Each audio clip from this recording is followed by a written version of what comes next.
Assalamualaikum warahmatullahi wabarakatuh. Al-Fatihah ila ruh al-imam Tirmidzi wa ila ruh asyah Yusuf bin Ismail an-Nabhani wa ila ruh ila arwah ajsadi man yu'allimna min al-athathith wa talamid ibn al-athathith wa masyayikh wa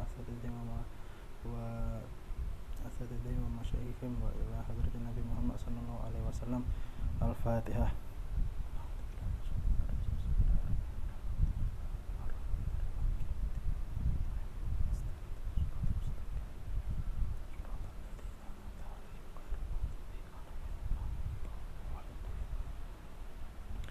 Bismillahirrahmanirrahim. Alhamdulillahirabbil alamin. Nabihi nasta'inu ala umuri dini waddin. Allahumma salli wa sallim ala sayyidina Muhammadin miftahi babi rahmatillah.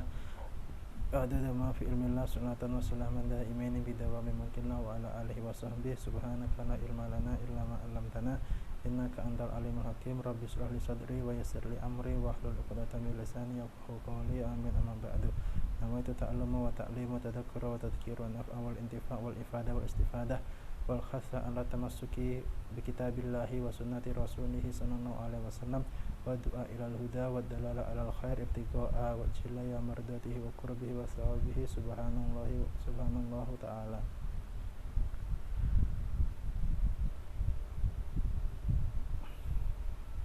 Alhamdulillahirabbil alamin. Ikhwani dan akhwat yang dimuliakan oleh Allah, kita masih diberi kesempatan untuk mencari ilmunya Allah Subhanahu wa taala dan mendapatkan warisannya Nabi Muhammad sallallahu alaihi wasallam. Dan alhamdulillah pada pertemuan ini kita akan melanjutkan pembahasan tentang khatamun nubuwah, yaitu stempel kenabian yang ada di antara kedua pundak Nabi Muhammad sallallahu alaihi wasallam. Hadis yang ke-20.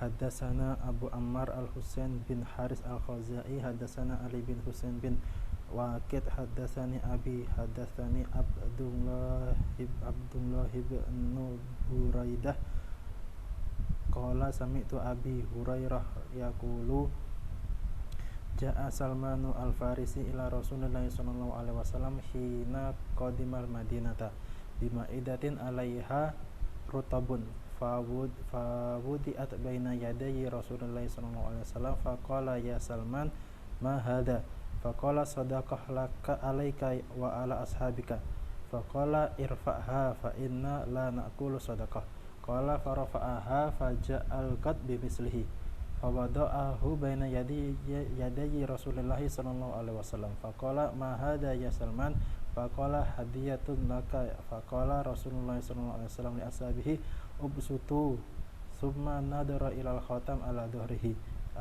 Rasulullah sallallahu alaihi wasallam fa amana bihi wa kana lil yahud fashtarahu Rasulullah sallallahu alaihi wasallam bikada wa kada dirhaman ala ayyagrisa naklan fa ya'malu Salman fihi hatta tut'ima fagorisa Rasulullah sallallahu alaihi wasallam an-nakhila illa nakhlah wahidah gharisaha Umar fahamilat an-nakhlu min amiha walam tahmal an-nakhlatu faqala Rasulullah sallallahu alaihi wasallam ma sya'nu hadhihi an-nakhlah faqala Umar ya Rasulullah ana gharistuha fanaza'aha Rasulullah sallallahu alaihi wasallam fagharasaha fahamiltu min amiha. Nah, hadis yang ke-20 ini menceritakan tentang kisah masuk Islamnya Sayyidina Al-Farisi. Nah, ini diterjemahkan dulu lafaz hadisnya, matan hadisnya. Ja'a Salmanu Al-Farisi. Pada suatu hari Sayyidina datang Salman Al-Farisi, Sayyidina Salman Al-Farisi ila Rasulullah sallallahu alaihi wasallam, kepada Rasulullah sallallahu alaihi wasallam. Hina ketika qadimal Madinah, Rasulullah sallallahu alaihi wasallam tiba di kota Madinah. Bimaidatin, dengan sebuah nampan, alaiha, di atas nampan tersebut rutabun, terdapat kurma. Fawudi'at baina yadayi Rasulullah sallallahu alaihi wasallam, kemudian nampan yang berisi kurma tersebut diletakkan di hadapan Rasulullah Sallallahu Alaihi Wasallam. Faqala, maka Rasulullah Sallallahu Alaihi Wasallam bertanya, ya Salman, wahai Salman, ma hadza, apa ini? Faqala, maka Sayyidina Salman Al-Farisi berkata, shadaqatun alaika wa ala ashabika. Ini adalah sedekah alaika, untukmu, wa ala ashabika, dan untuk sahabat-sahabatmu, wahai Rasulullah.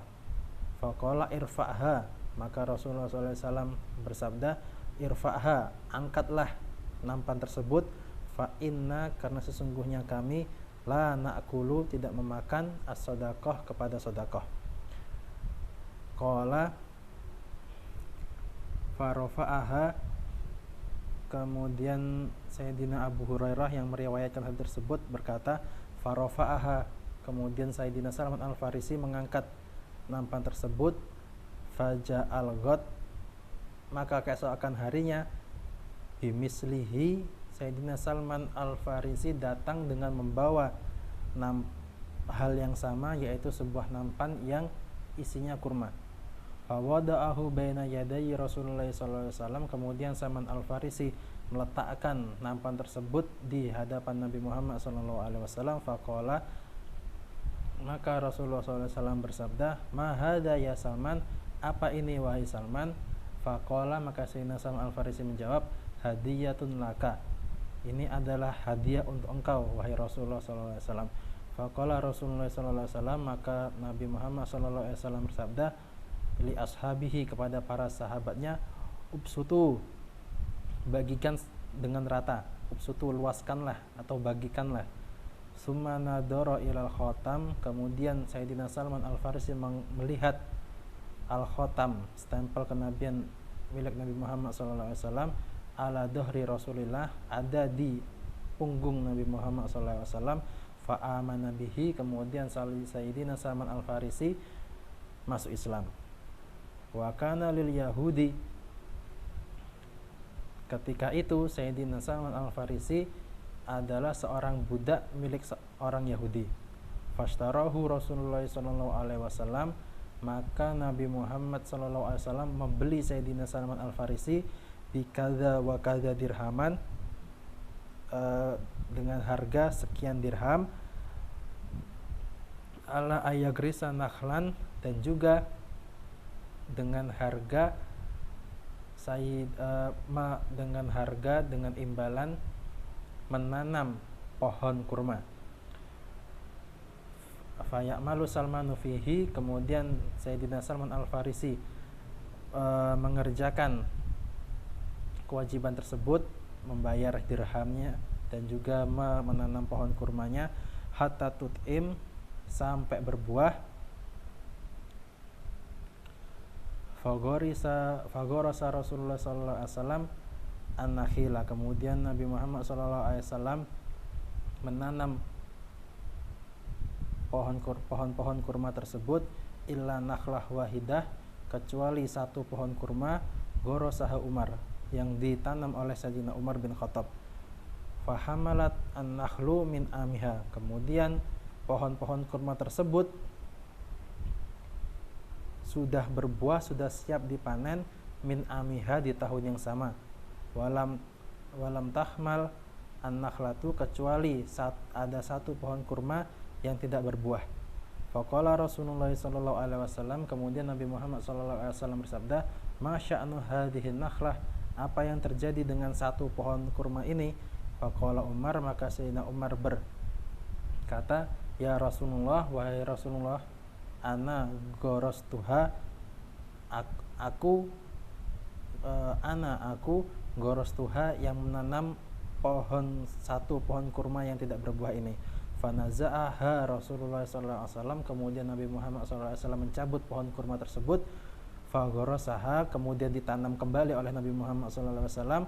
Fahamalat min amiha, maka satu pohon kurma tersebut berbuah min amiha, di tahun yang sama. Itu terjemah dari hadis yang ke-20. Nah,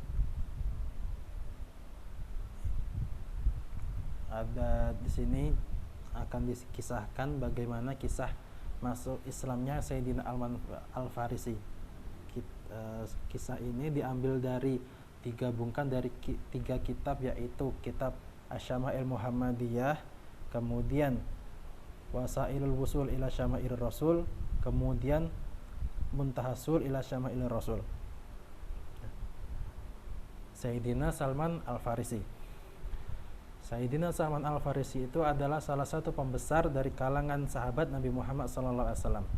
Dan Sayyidina Salman Al-Farisi adalah salah satu dari 3 sahabat yang dirindukan oleh surga, sebagaimana sabda Nabi Muhammad SAW, sesungguhnya surga benar-benar rindu kepada 3 orang, yaitu Sayyidina Ali, Sayyidina Ammar, dan Sayyidina Salman.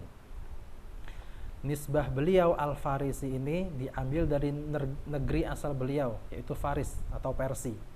Nah, dikatakan umur beliau mencapai 250 tahun, ada yang mengatakan sampai 350 tahun. Tetapi pendapat yang paling kuat mengatakan umur beliau Sayyidina Salman Al-Farisi mencapai 250 tahun dan meninggal pada tahun 35 atau 36 Hijriah. Dan beliau telah meriwayatkan 60 hadis. Sayyidina Salman Al-Farisi memiliki tubuh yang kuat, pandangan yang tajam, dan juga beliau mengetahui beberapa syariat sebelum syariat Nabi Muhammad SAW. Beliau sudah mengetahui.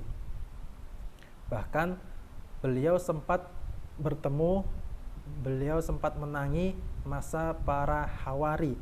Hawari itu adalah para penolong Nabi Isa, atau kasarannya sahabatnya para sahabat Nabi Isa alaihissalam. Dan beliau juga pernah mempelajari kitab Taurat dan juga kitab Injil. Dan beliau pada mulanya adalah seorang Majusi, yaitu penyembah api. Sayyidina Salman Al-Farisi adalah sahabat yang mengusulkan dibuatnya parit pada perang Khandaq, salah satu perang yang terkenal pada masa Nabi Muhammad, yaitu perang Khandaq, di mana Nabi Muhammad dan para sahabatnya membangun parit yang mengelilingi kota Madinah. Nah, yang memberikan ide, yang mengusulkan ide dibuatnya parit yang mengelilingi kota Madinah yaitu Salman Al-Farisi. Nah, sampai-sampai Sayyidina Salman Al-Farisi ini diperebutkan oleh golongan muhajir, sahabat golongan muhajir dan sahabat ansor.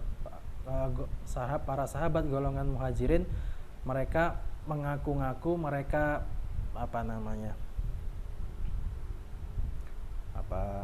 berebut mengakui bahwa Sayyidina Salman Al-Farisi itu adalah kelompok mereka. Dan juga kelompok para sahabat ansor juga tidak mau kalah, mereka berebut mengaku bahwa Sayyidina Salman Al-Farisi adalah golongan mereka. Akan tetapi Rasulullah SAW bersabda, Salman adalah dari golongan kami Ahlul Bait. Nah, dikisahkan Sayyidina Salman pergi meninggalkan, ketika Sayyidina Salman masih seorang Majusi penyembah api, beliau pergi meninggalkan saudaranya. Di riwayat lain meninggalkan ayah beliau. Kemudian di perjalanan beliau bertemu dengan seorang pendeta di kota Baitul Maqdis. Nah, kemudian dari situ beliau bertemu dengan pendeta-pendeta yang lain, kemudian hidup dan belajar kepada mereka sampai ke pendeta yang terakhir wafat.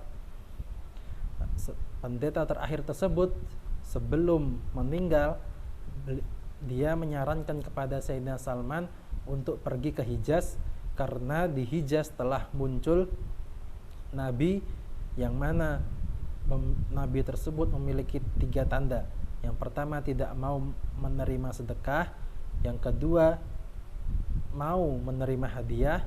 Yang ketiga, nabi tersebut memiliki stempel kenabian. Akhirnya Sayyidina Salman Al-Farisi berangkat ke Hijaz bersama sekelompok orang Badui, orang-orang gunung. Akan tetapi di tengah jalan Sayyidina Salman Al-Farisi dikhianati oleh mereka dan dijual kepada Yahudi di Wadi Qura, suatu daerah bernama Wadi Qura. Dijual kepada seorang Yahudi di sana. Tidak sampai di situ, orang Yahudi yang membeli Sayyidina Salman Al-Farisi Sayyidina Salman Al-Farisi dijual lagi kepada seorang Yahudi di kota Khuraidah. Nah, kemudian beliau bersama Yahudi Khuraidah ini dibawa hingga di kota Madinah dan menetap di sana sampai Rasulullah SAW tiba di Madinah dari hijrahnya. Ketika Sayyidina Salman Al-Farisi tiba di Madinah, Rasulullah SAW belum hijrah. Selang beberapa waktu, akhirnya Nabi Muhammad SAW hijrah dari Mekah sampai di kota Madinah. Nah, di awal-awal tibanya Rasulullah SAW di kota Madinah, Sayyidina Salman Al-Farisi datang kepada beliau dengan membawa sebuah nampan yang berisi kurma. Kemudian kurma wadah yang atau nampan tersebut yang berisi kurma diletakkan di hadapan Nabi Muhammad SAW. Kemudian Nabi SAW bertanya, "Wahai Salman, apa ini?" Sayyidina Salman berkata, "Shadaqatun alaika wa ala ashabika." Sedekah untuk engkau dan para sahabatmu. Kemudian Rasulullah SAW bersabda, "Angkatlah nampan ini, karena sesungguhnya kami tidak memakan sedekah." Kemudian Rasulullah SAW memerintahkan para sahabatnya untuk memakan kurma tersebut, akan tetapi Nabi Muhammad SAW tidak ikut makan. Keesokan harinya, Sayyidina Salman datang kepada Rasulullah SAW membawa hal yang sama, membawa sebuah nampan isinya kurma, kemudian ditaruh di hadapan Nabi Muhammad SAW. Kemudian Nabi Muhammad SAW bertanya, "Ma hadza ya Salman?" Maka "Apa ini wahai Salman?" Sayyidina Salman Al-Farisi menjawab, "Hadiyatun lak." Ini adalah hadiah untuk engkau wahai Nabi Muhammad.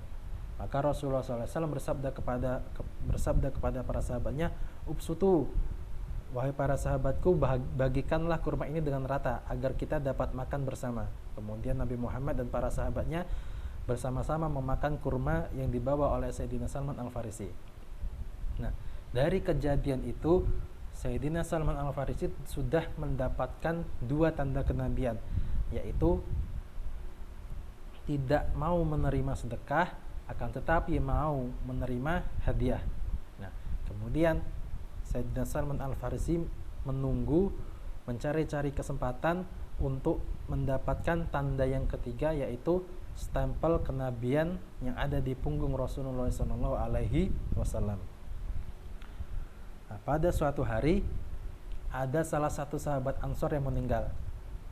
Maka Rasulullah SAW mengurusi jenazah tersebut, memandikan, kemudian mengkafani, mensolatkan, kemudian mengantarnya ke pemakaman. Sesampainya di sana, Rasulullah SAW duduk bersama para sahabat menunggu proses pemakaman jenazah. Nah, di saat itulah Sayyidina Salman Al-Farisi datang. Kemudian beliau berjalan memutar ke belakang Nabi Muhammad SAW untuk mencari mana khotam stempel tersebut. Nah, Rasulullah SAW melihat gelagatnya Sayyidina Salman. Beliau mengetahui apa tujuan Sayyidina Salman tersebut. Kemudian Rasulullah SAW melepas selendang beliau dari punggung beliau, dan ketika itulah Sayyidina Salman Al-Farisi dapat melihat khotamun nubuwah, stempel kenabian yang ada pada diri Nabi Muhammad SAW. Ketika itu juga Sayyidina Salman langsung beriman dan masuk agama Islam. Beliau Sayyidina Salman berkata, "Maka aku melihat stempel kenabian yang ada pada diri Rasulullah, kemudian aku cium dan aku menangis. Kemudian Rasulullah SAW mendudukkan aku di hadapan beliau dan bercerita tentang perihal yang ada pada diriku semuanya." Nah, peperangan pertama yang dihadiri oleh Sayyidina Salman Al-Farisi adalah perang Khandaq. Beliau tidak sempat mengikuti perang Badar dan juga perang Uhud bersama Nabi Muhammad SAW karena status beliau yang pada saat itu masih seorang budak. Kemudian oleh karena itu karena pada saat itu status beliau masih seorang budak. Sayyidina Salman pernah berkata, Rasulullah SAW pernah berkata kepada aku, "Wahai Salman, adakanlah akad kitabah." Akad kitabah itu perjanjian antara seorang budak dengan majikannya berupa kemerdekaan budak tersebut yang digantungkan dengan suatu hal. Budak tersebut akan merdeka jika sanggup melakukan ini. Si majikan berkata, wahai budak, engkau akan bebas jika kamu sanggup melakukan ini. Itu namanya akad kitabah. Akad suatu perjanjian di mana antara suatu budak dan seorang majikannya. Apabila seorang budak mampu melakukan hal-hal tertentu, maka budak tersebut akan bebas. Kemudian Sayyidina Salman berkata, kemudian aku mengadakan akad kitabah bahwasanya aku bisa merdeka apabila telah menggarap 300 pohon kurma hingga berbuah dan memberikan 40 auqiyah perak. Satu auqiyah itu sama dengan 40 keping dirham. Satu dirhamnya 2,9 gram perak.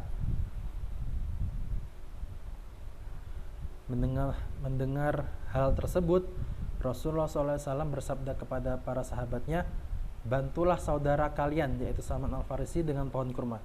Kemudian sebagian para sahabat ada yang membawa 30 tunas kurma, ada yang membawa 5 tunas kurma, ada yang membawa, mereka para sahabat membawa tunas-tunas kurma semampu mereka hingga terkumpul 300 tunas pohon kurma.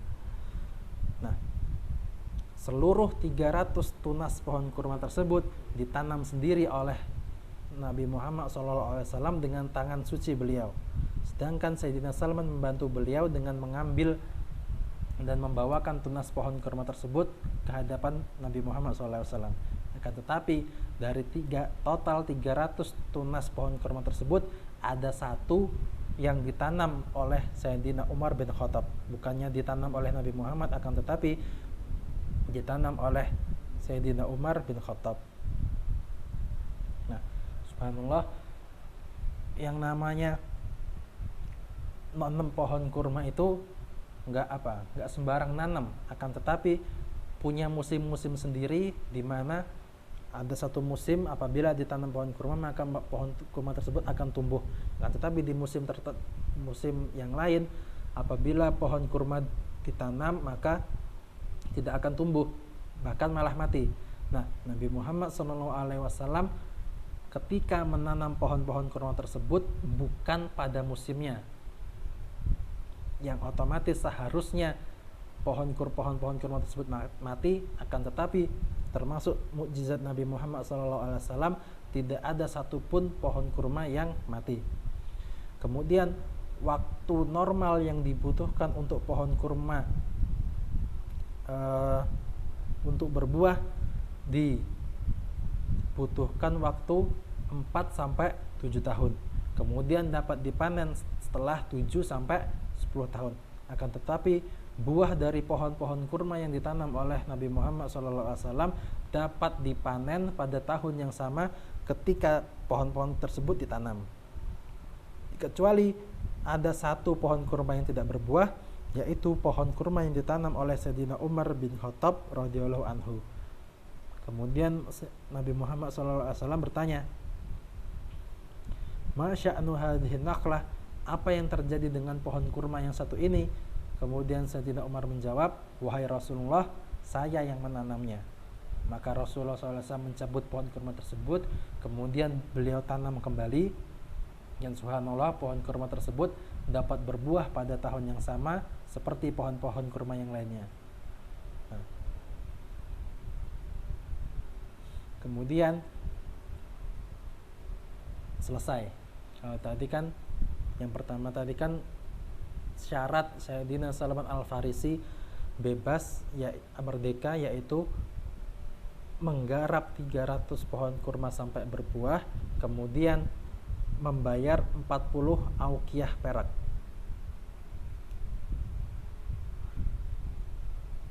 Nah, kalau yang pohon kurma tadi selesai, akhirnya sekarang untuk 40 auqiyah perak, ketika itu ada salah seorang sahabat membawakan emas sebesar telur burung ke hadapan Nabi Muhammad SAW. Kemudian setelah Rasulullah SAW menerima emas tersebut, Rasulullah SAW bertanya, di mana Sayyidina Salman? Kemudian Sayyidina Salman dipanggil. Setelah Sayyidina Salman datang, Rasulullah SAW bersabda kepada Sayyidina Salman, ambillah ini dan tunaikanlah apa yang harus kamu lakukan, yaitu membayar 40 auqiyah perak. Kemudian Sayyidina Salman bersabda, dari mana aku bisa membayarnya? Kemudian Rasulullah SAW menjawab, ambillah, karena sesungguhnya Allah Subhanahu wa Ta'ala akan menebus engkau dengan ini. Kemudian Sayyidina Salman bercerita, kemudian aku timbang emas tersebut, setara emas tersebut dengan 40 auqiyah perak, dan aku tunaikan kewajibanku, maka merdekalah Sayyidina Salman Al-Farisi radhiyallahu ta'ala anhu wa ardhah.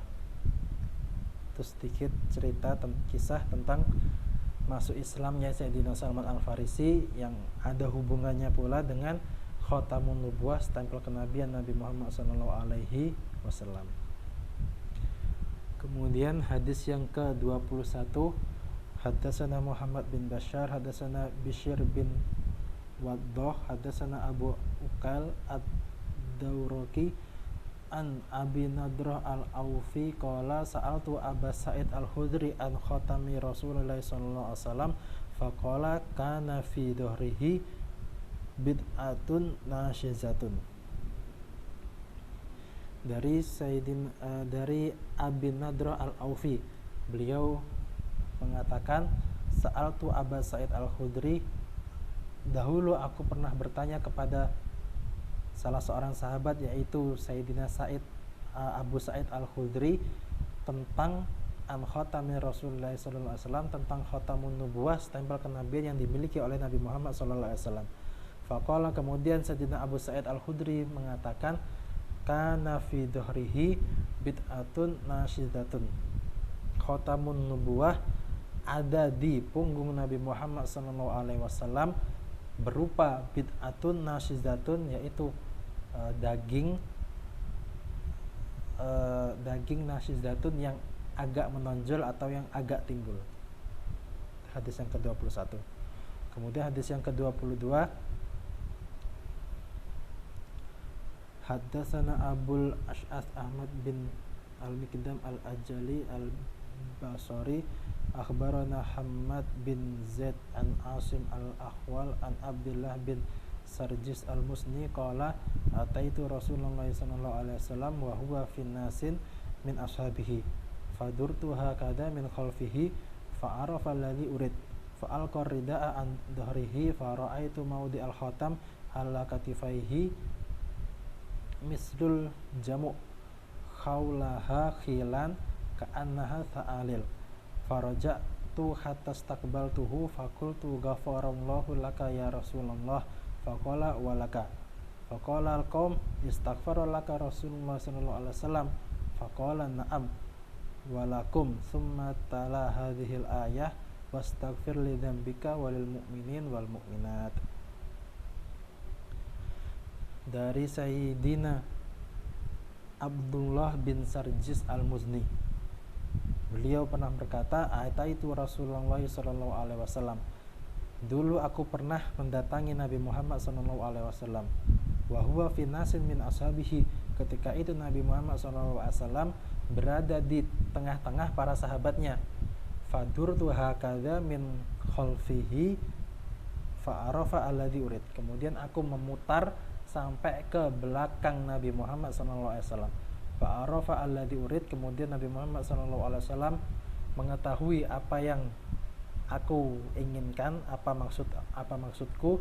Fa'alqa rida'a an dhahrihi, kemudian Nabi Muhammad SAW melepaskan selendang dari punggung beliau. Fara'aitu maudi al-khatam ala katifaihi, maka aku, Sayyidina Abdullah bin Sarjis Al-Muslim, melihat al-khatam, stempel kenabian, ala katifaihi, di atas kedua pundak Nabi Muhammad SAW, mislul juma', bentuknya seperti al-jamu. Al-jamu itu kalau di sarahnya, apabila telapak tangan kemudian jari-jarinya kita rapatkan, nah kan agak timbul kan, telapak tangannya timbul. Nah, khatamun nubuwah ini bentuknya seperti jamu, yaitu telapak tangan yang jari-jarinya dirapatkan, maka akan timbul telapak tangannya akan menebal, akan timbul. Nah, bentuknya seperti itu. Haulaha khilan, di sekeliling khotam tersebut khilan, seperti sebuah tanda, seperti sebuah kulit yang warnanya berbeda dari warna kulit yang berbeda dari warna kulit Nabi Muhammad SAW. Ka'annaha sa'alil, seakan-akan khatamun nubuwah ini seperti lampu, seperti pelita yang mana bersinar, bercahaya, yang indah.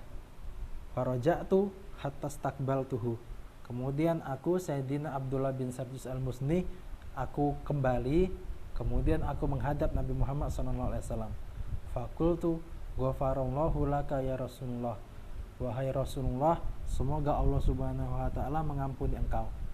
Faqala walak, kemudian Nabi Muhammad SAW bersabda, engkau juga wahai Abdullah bin Sarjis al-Musni, semoga engkau diampuni oleh Allah Subhanahu wa ta'ala. Faqalal qaum, kemudian para sahabat berkata, istaghfaralaka Rasulullah SAW, wahai Sayyidina Abdullah bin Sarjis, engkau dimintakan ampun oleh Nabi Muhammad SAW. Faqala na'am, kemudian Nabi Muhammad SAW menjawab, ya, walakum, dan begitu pula kalian wahai sahabatku, semoga kalian diberi ampun oleh Allah Subhanahu wa ta'ala. Summa tala hadhil ayah, kemudian Nabi Muhammad SAW membaca potongan ayat, wastaghfir lidzambika walil mu'minin wal mu'minat, yaitu surat Muhammad ayat ke-19.